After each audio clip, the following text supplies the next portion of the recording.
Oi gente, eu sou Marina e esse é o Marina Não Se Pintou.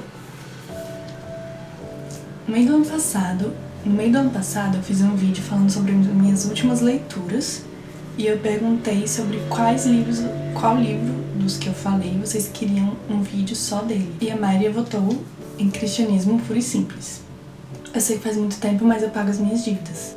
Então hoje eu vou falar sobre esse livro maravilhoso que se tornou um dos meus preferidos da minha vida. Pra quem não tá lembrando muito bem, o C.S. Lewis, ele é o mesmo autor de Crônicas de Nárnia, que se você nunca leu ou nunca viu os filmes, pelo menos você já ouviu falar sobre Nárnia alguma vez na sua vida.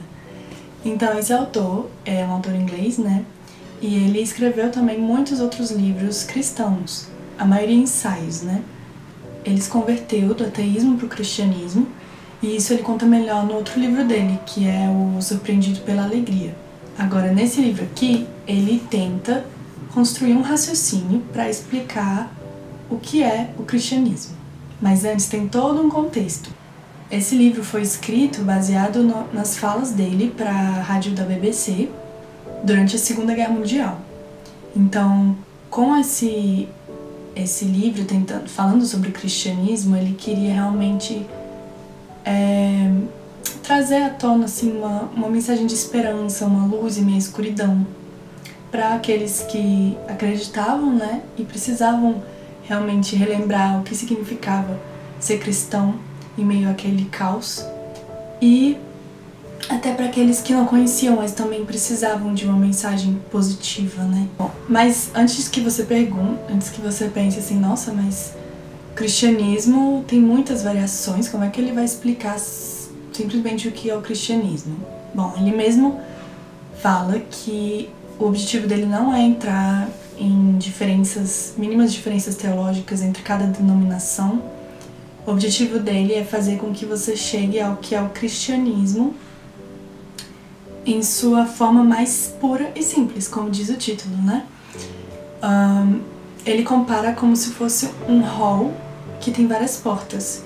E se ele conseguir fazer você chegar no hall e depois escolher qual porta você quer entrar, ele já vai ter cumprido o seu objetivo. Então, como eu disse, o livro todo vai construindo um raciocínio até chegar à resposta da pergunta o que é o cristianismo. E para fazer isso ele começa assim, bem do começo mesmo, com questões puramente filosóficas. Por isso eu acho que esse livro serve tanto para quem não é cristão e quer entender o que os cristãos acreditam, do que se trata o cristianismo, tanto quanto para quem já é cristão, mas quer entender de forma mais clara alguns conceitos. Então ele divide o livro em 4 livros.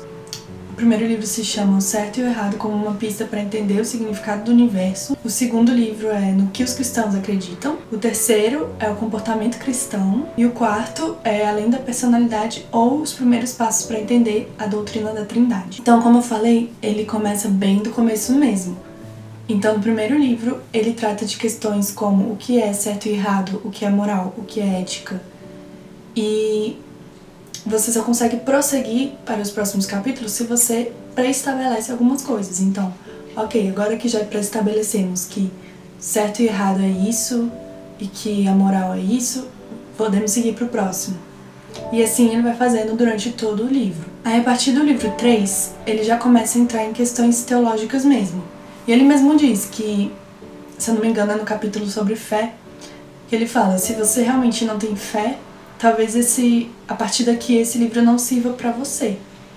Porque, como eu disse, tem certas coisas que você vai ter que ter pré-estabelecido, nem que seja pelo simples fato de conseguir terminar o raciocínio dele e acompanhar, que você tem que aceitar pra conseguir seguir com o raciocínio, entendeu? E para explicar esses conceitos teológicos, ele usa muito analogias com a própria guerra, o que eu acho genial da parte dele. Na verdade, esse livro inteiro, assim, ele se mostra como o rei da analogia, sério, esse cara é demais. Ainda bem que ele continuou fazendo o que ele fazia de melhor, mesmo depois que se converteu, que é escrever, né?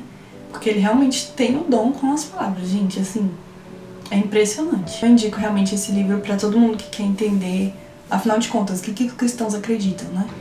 E também para aqueles cristãos que estejam meio perdidos, assim, meio a tantas ramificações, tantas diferenças mínimas teológicas e queiram focar assim, no que é importante, no que significa o cristianismo, né? Mas tem um porém, não é uma leitura fácil, e eu já ouvi isso de algumas pessoas pra quem eu recomendei o livro. E por quê? Porque, como eu falei, é um raciocínio que ele constrói desde o início até o final. Então você tem que ter muita concentração para acompanhar esse raciocínio dele. Não é um livro que você pega assim para ler 2 páginas, aí depois volta, sabe? Você não, tem que realmente sentar e ler pelo menos um capítulo inteiro, assim, pra você acompanhar todo o raciocínio, sabe? Então, pra quem já tá acostumado com esse tipo de leitura, talvez mais filosófica, assim, eu acho que vai se dar muito bem. Mas quem não tá acostumado, eu recomendo que realmente tire um tempo, assim, pra se concentrar nessa leitura, né? Porque não é uma leitura que você pode fazer esporadicamente, assim, tem que ter um pouco mais de dedicação. Mas de qualquer forma, não deixem de ler esse livro na vida de vocês, porque eu tenho certeza que vai acrescentar bastante. E pra finalizar, eu vou ler um trecho do livro que realmente ilustra o que eu falei sobre ele pegar analogia sobre a guerra para explicar alguns conceitos do cristianismo. Ele diz assim: o cristianismo concorda com o dualismo em que o universo está em guerra, mas discorda que seja uma guerra entre forças independentes. Considera antes uma guerra civil, uma rebelião, e afirma que vivemos na parte do universo ocupada pelos rebeldes. Um território ocupado pelo inimigo, assim é este mundo. O cristianismo é uma história de como o rei, por direito, desembarcou disfarçado em sua terra e nos chama para tomar parte numa grande campanha de sabotagem. Quando você vai à igreja, na verdade vai receber os códigos secretos mandados por nossos amigos. Não é por outro motivo que o inimigo fica tão ansioso para nos impedir de frequentar. Vou parar por aqui, porque se deixar eu fico o dia inteiro falando sobre esse livro maravilhoso. Mas espero que de alguma forma tenha te instigado a ler esse livro, ou então pelo menos colocar na lista de leitura. Não se esquece de se inscrever no canal se você ainda não é inscrito, se esse é o primeiro vídeo que você está assistindo daqui. Se você gostou desse tipo de vídeo falando só sobre um livro, deixa um joinha para eu saber que vocês querem mais vídeos assim. Até o próximo vídeo, tchau!